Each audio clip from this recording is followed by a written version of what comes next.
Welcome বন্ধুরা, Rumpa's healthy food চ্যানেলে সব দিনের মতো আজও সবাইকে স্বাগত। আজ আমি বানিয়েছি আমের মিষ্টি আচার। তার জন্য কিছুটা আম বাজার থেকে নিয়ে চলে এসেছি, আর ওটা ভালো করে ধুয়ে আমি কেটে নিচ্ছি। আর দেখুন এইভাবে ফালি করে আমি এই সাইজটা করে কেটে নিয়েছি সব আমগুলো। এখন এই আমগুলো একটি পাত্রে নিয়ে নেব, আর এতে লবণ হলুদ মাখিয়ে নেব। দেখুন একটি থালায় ঢেলে দিলাম, আর পরিমাণ মতো লবণ হলুদ দিয়ে দিলাম। দিয়ে এটা হাতের সাহায্যেই আমি ভালো করে মেখে নেব। এই লবণ হলুদটা ভালো করে মেখে আমি এটা রোদে 5 থেকে 6 ঘন্টা, এটা সকালে আমি দিয়ে দেব, আর বিকেলে এই আচারটা বানিয়ে নেব।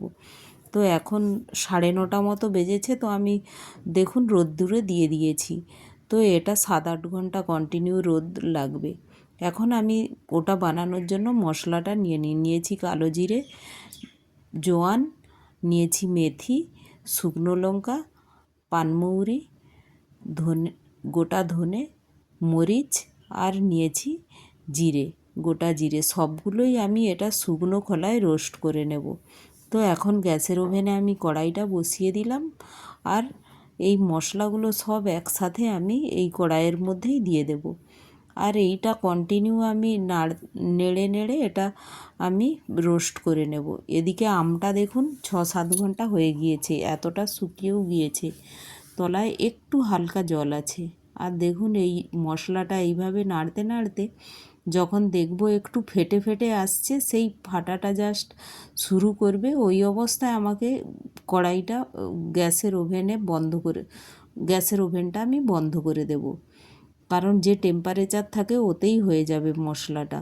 তো এখন এটা ঠান্ডা করে আমি গ্রাইন্ডিং জারে নিয়েছি, আর এটা দেখুন এইভাবে পেস্ট করে নিয়েছি। একদম ফাইন পেস্ট করি না, একটু দরদরে টাইপের পেস্ট করেছি, যাতে এটা মুখেও একটু একটু পড়ে আর ফ্লেভারটা এতে ভালোই হয়।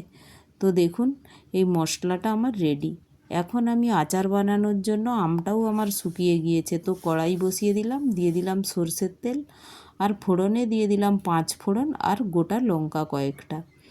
দিয়ে এটা যখন ফোড়নটা ফেটে ফেটে আসবে, তখন ওর মধ্যে দিয়ে দেব এই আমগুলো আমি রোদে দিয়েছিলাম তেলের উপরে। এতে একদমই আমি জল ইউজ করব না। আমের তলায় 1 টিস্পুনের মতো জল ছিল, তো সেটা সমেতই আমি দিয়ে দিলাম। আর এখন এর মধ্যে দিয়ে দিলাম চিনিটা। আমি 1 কিলো আমের জন্য ইউজ করছি 750-800 গ্রামের মতো চিনি। দিয়ে এটা দেখুন আমি ভালো করে চিনির সাথেই এটা মিশিয়ে নিচ্ছি। আর এখন এটা চিনিটা দেখাচ্ছে, কিন্তু চিনিটা একটু পরেই দেখবেন এটা আমি চিনিটা দিয়ে নাড়াচাড়া করে ঢেকে দিলাম, আর চিনিটা গলে পুরো আমটায় জল জল হয়ে যাবে।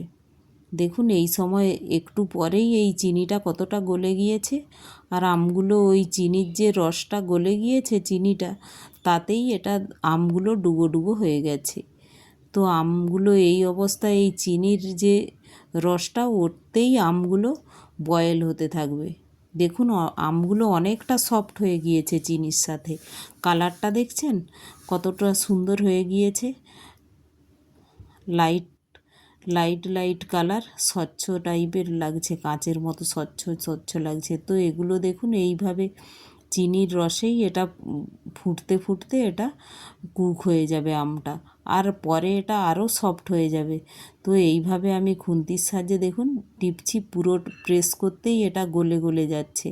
তো আমি আরেকবার এটা ঢেকে একটু কুক হতে দেব।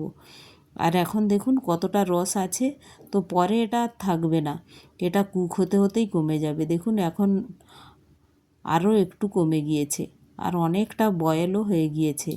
তো এই সময় আমি এটা আর একটু গ্যাসটা মাঝারি ফ্লেমে রেখেই এটা করতে হবে, খুব ফুল ফ্লেমে করবেন না। তো নিচে এটায় তো একদমই জল নেই, এটা পুরো চিনির এতেই হচ্ছে। তো দেখুন হয়ে এসেছে আমার এটা। এই যে কড়া থেকে যখন সরাচ্ছি দেখুন সাইডে সাইডে আর লাগছে না, আর একদম বুদবুদ আকারে দেখুন, তখনই বুঝতে পারবেন যে আমার আচারটা রেডি। তো এই অবস্থায় আমি নাড়াচাড়া করে এর মধ্যে দিয়ে দেব যে ড্রাই রোস্ট করে আমি মশলাটা পিষে রেখেছিলাম, ওটা দিয়ে দিলাম। আর আমি এটা দিয়েই আমি গ্যাসটা বন্ধও করে দেব। এখন এটা নাড়াচাড়া করতে থাকবো। আমি এটা দিয়ে আর ফুটাবো না। আমার আচারটা বানানো হয়ে গিয়েছে। যে কড়াই দেখছেন বুদবুদ আকারে লেগে যাচ্ছে, তো এই সময় আমার এর মধ্যে আচারের মধ্যে আর জল নেই। তো এটা নাড়াচাড়া করে আমি মশলাটা ভালো করে মিশিয়ে নিয়ে গ্যাসটা কিন্তু আমি বন্ধ করে দিয়েছি। এই অবস্থায় এর টেম্পারেচারটা অনেক বেশি থাকে, তো তাই একটু মনে হচ্ছে নরম, কিন্তু এটা যখন ঠান্ডা হয়ে যাবে অনেকটাই গাঢ় হয়ে যাবে। আপনাদের ঠান্ডা হওয়ার পরেও আমি দেখিয়ে দেব কতটা গাঢ় হয়ে যাবে। এখন দেখুন কত সুন্দর হয়ে গিয়েছে, টেম্পারেচার অনেকটাই বেশি।